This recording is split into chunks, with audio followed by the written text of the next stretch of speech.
Yo, what's up, guys? It's Talon. So we got Challenger with the 57.1% win rate in 350 games, playing only solo queue, mostly mid lane. As you can see here, these are kind of the stats, and then we'll go into the champions as well. So these were the main champions that we've kind of played. Didn't do too well on Echo this season, but we played him a decent amount. I usually pick Echo into comps that are really aggressive because I kind of struggle with my other champions. With that, as you can see, we've done really well on the mages as well as Quirky this season. Warwick a lot of times when I'm autofill. Playing Varus a little bit when I'm autofilled. Thresh as well when I'm autofilled, support. But mostly these champions. And now I just want to show you guys the game that actually got me to Challenger. Okay, so going right into it, you see we actually have a very different draft than normal in terms of the champion I play. This is my first Xayah game of the season. The main reason I locked this in, we had a really aggressive comp on the enemy team with Leona and Galio and Nocturne, and I just wanted some level of survivability. So this is one of the very few times where I won't pick one of my mains, because normally I would have picked Varus here, just because that's the other ADC I play a lot besides Quirky at the moment.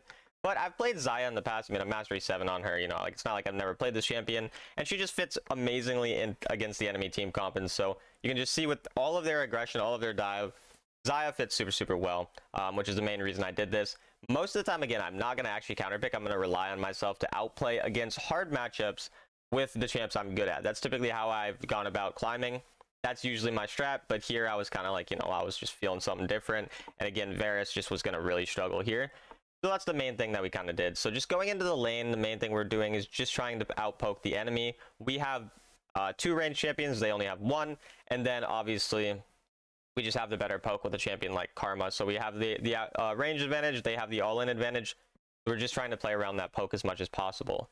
When you have the advantage in terms of poke, you really want to immediately hit the wave like you see me doing here and try to get the lane priority so that the enemy can't really push you under tower, threaten you, and get that level advantage. Because if they were to get this wave first, and then they got the first minion of the second wave, they would get level 2, and that level 2 would allow them to potentially be more aggressive. And so here we saw that Leona starts her second ability, which is really important to note, because it means that in a second you're going to see I'm able to walk into a bush against her, because I know she could only have second ability, first ability, or second ability, third ability, neither of which are going to be enough to lock me down in a super dangerous way. So you can see I'm really not that scared of her right now, because I know she only had her second ability, and now she only has probably third ability. Most of the time, if you take second ability level 1, you're going to take third ability level 2. And so because of that, I literally just walk into the bush against her in a second here, I believe, as you see. And I'm not scared at all, because her ADC is really spread out. And I kind of want to go over this a bit more as well, because this is a really important thing to understand in dual lane. So watch why I actually walk at her.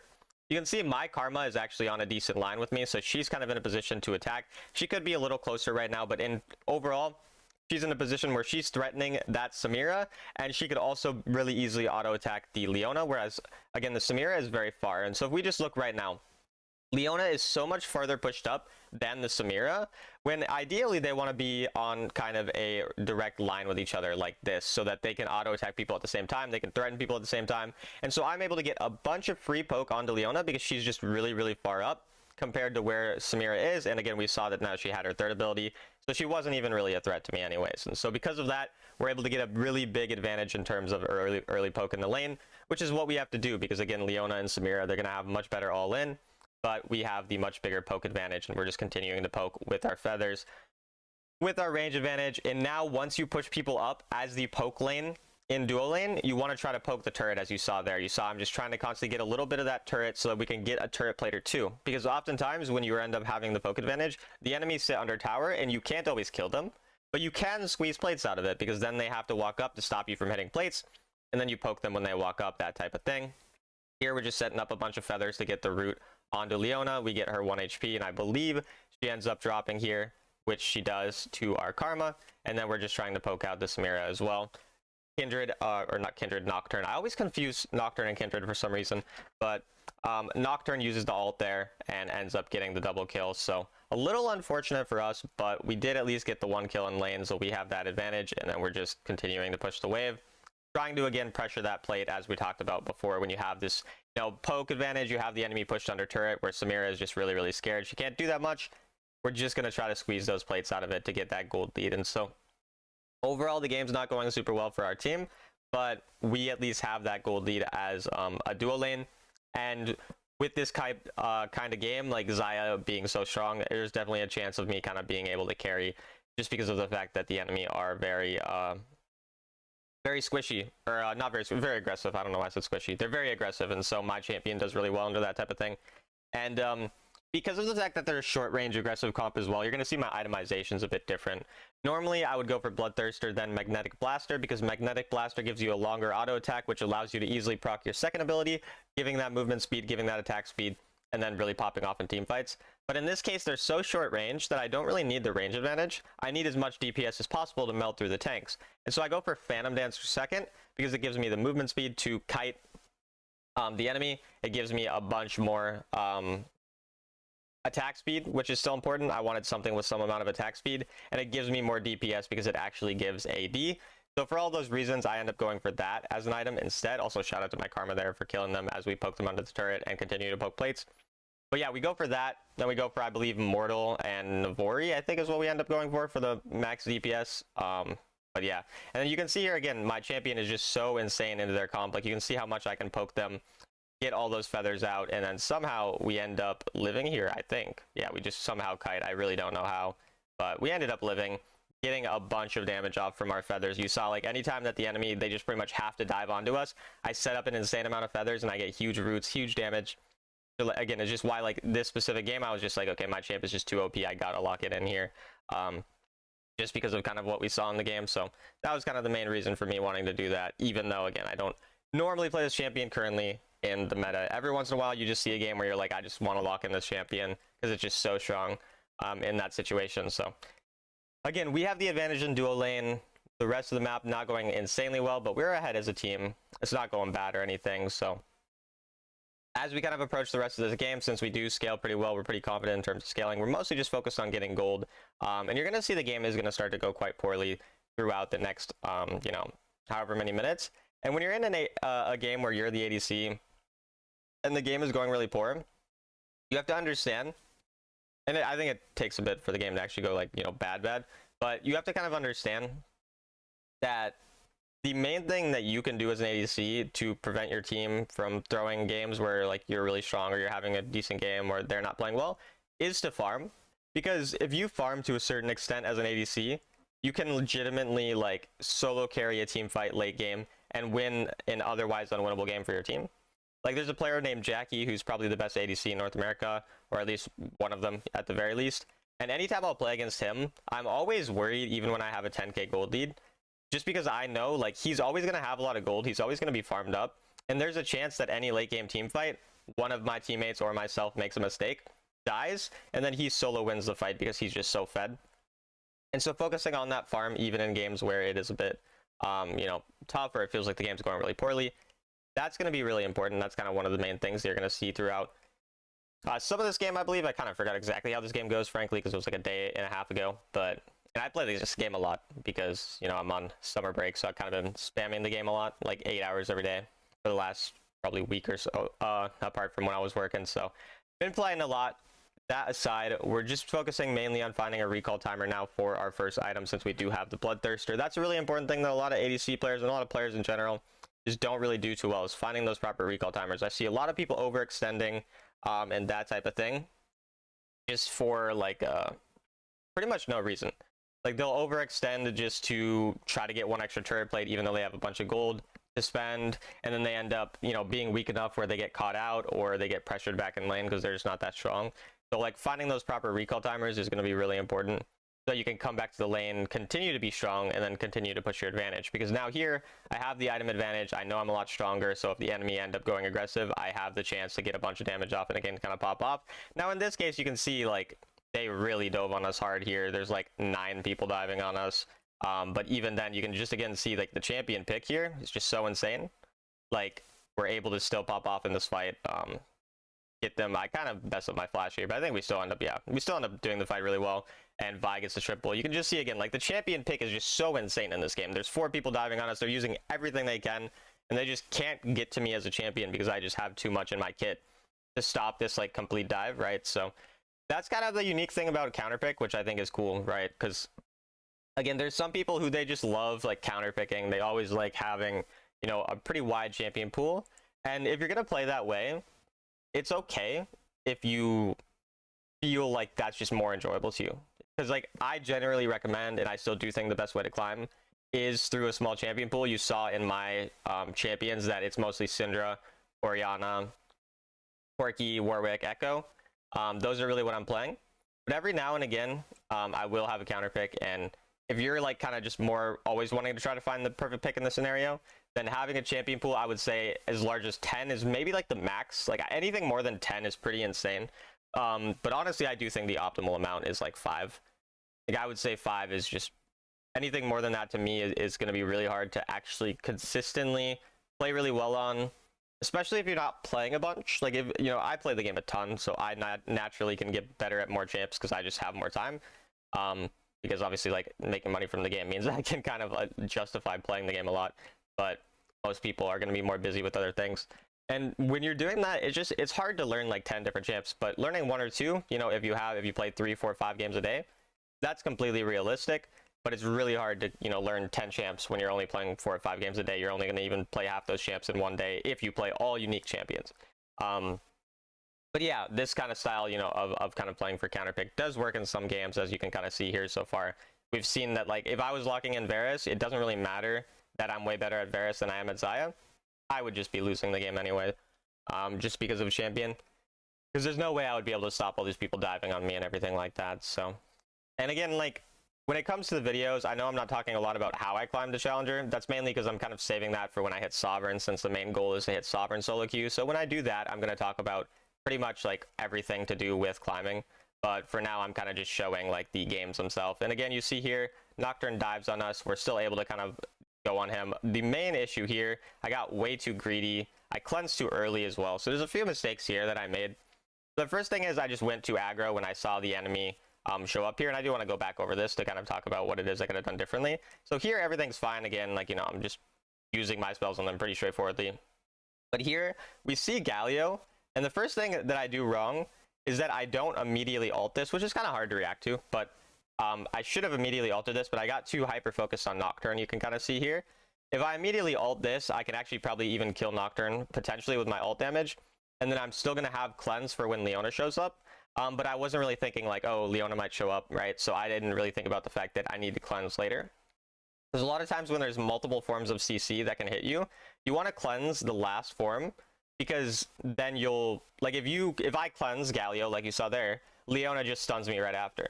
But if Galio knocks me up, and then Leona stuns, and then I cleanse, then I can get out. So using your cleanse properly, or QSS if you have QSS, is often going to be really, really effective. But you saw there instead, we end up dying. And this is kind of where the game starts to go really poorly, where I die, a bunch of teammates die, the enemy are now in a pretty good spot. But we just need to focus on continuing to farm well, getting to a point in the game where, you know, we can play. Again, we have a 0-6 Corki building Glory.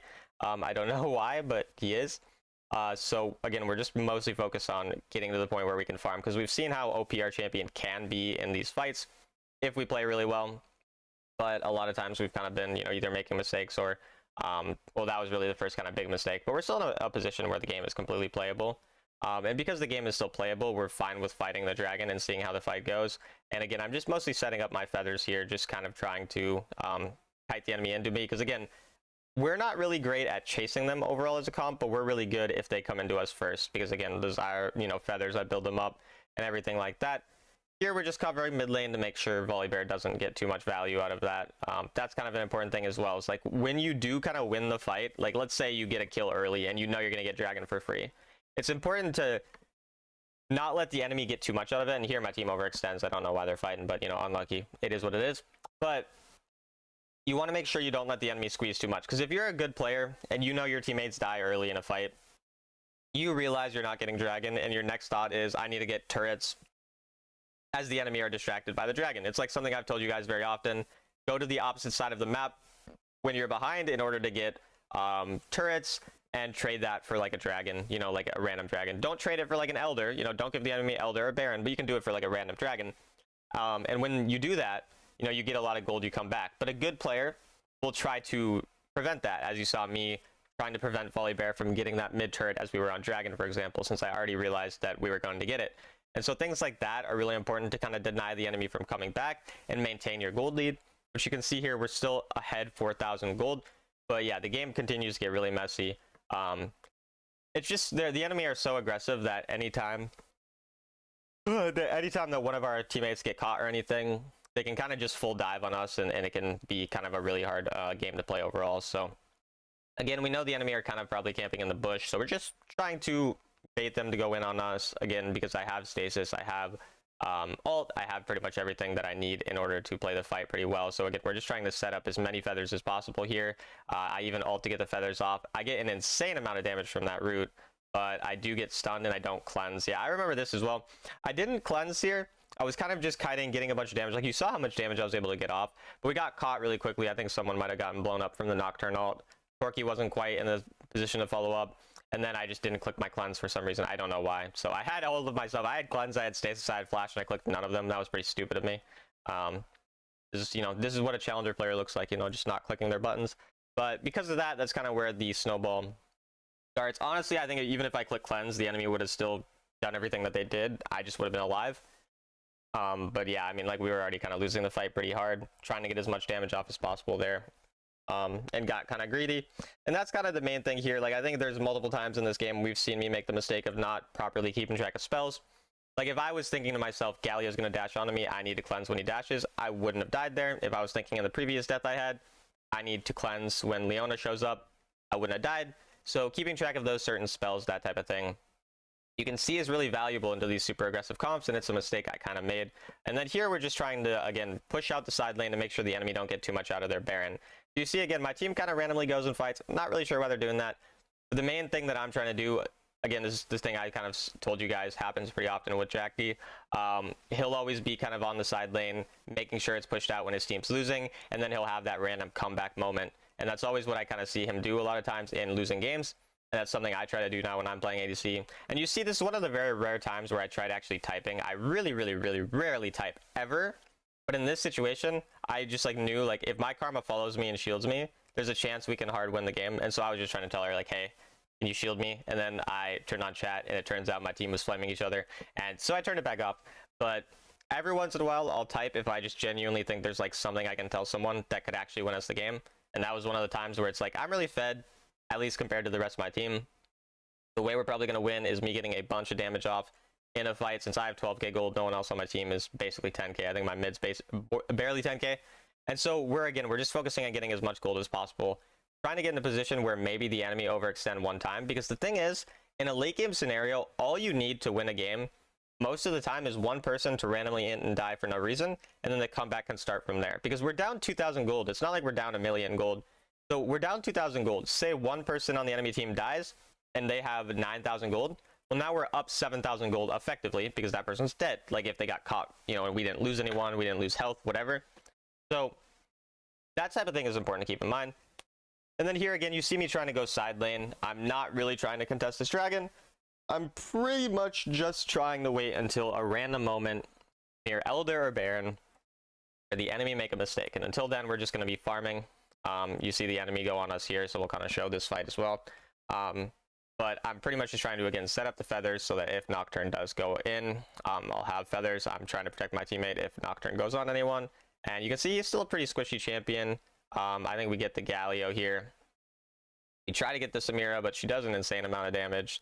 Pretty much one-shots me there. But we at least killed a couple, so it's not like, the game's completely over. We got the shutdown, or Vi got the shutdown onto the Fed Samira. And there's still a small chance we can win the game. Again, we're just relying on that random kind of pick that someone gets. Vi tries to, I think, go and steal the Baron. I don't remember exactly what happens. I think they get Baron here.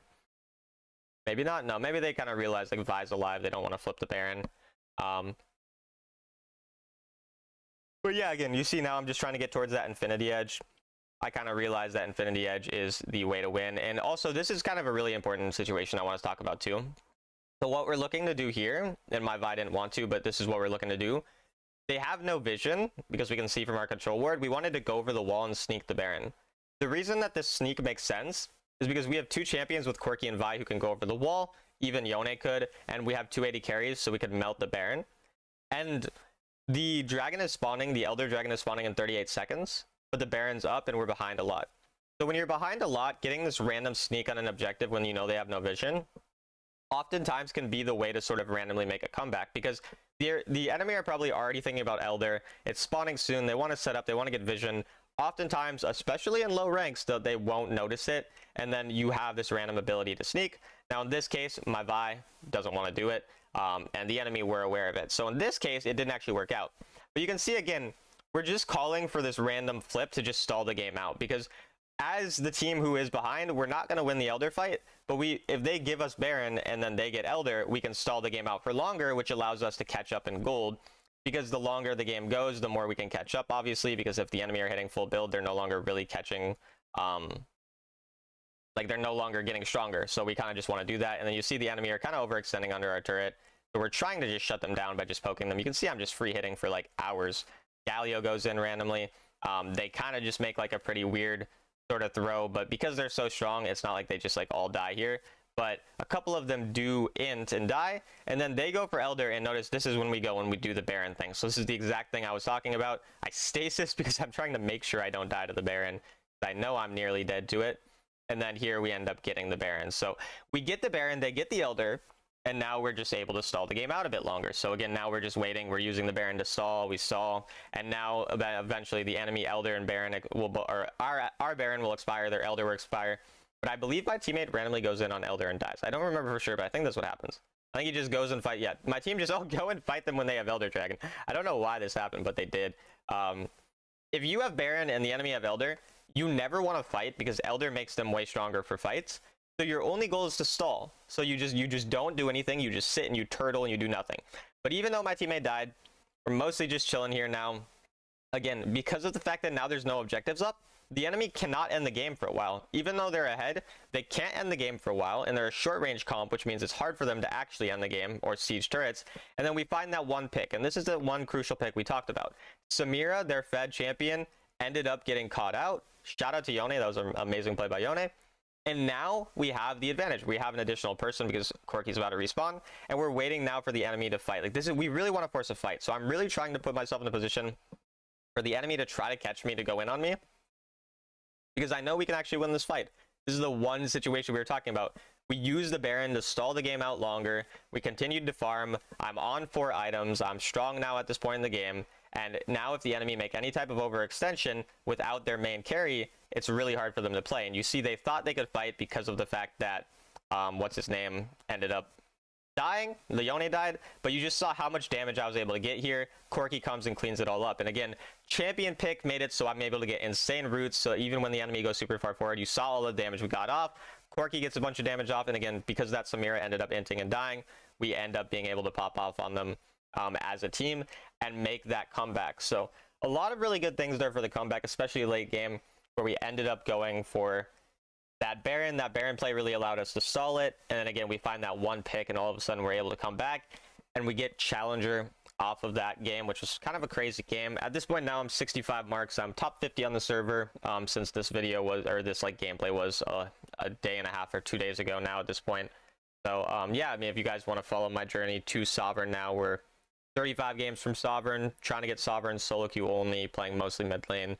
I'll continue to make videos about that, give you guys tips on how I've done that, and kind of, you know, if we hit, when we do hit Sovereign, I believe we will, I'll make a video exactly how I did that, kind of going in detail about how to climb in solo queue, everything like that. But anyways, I hope you guys enjoyed this video, and I'll see you in the next one.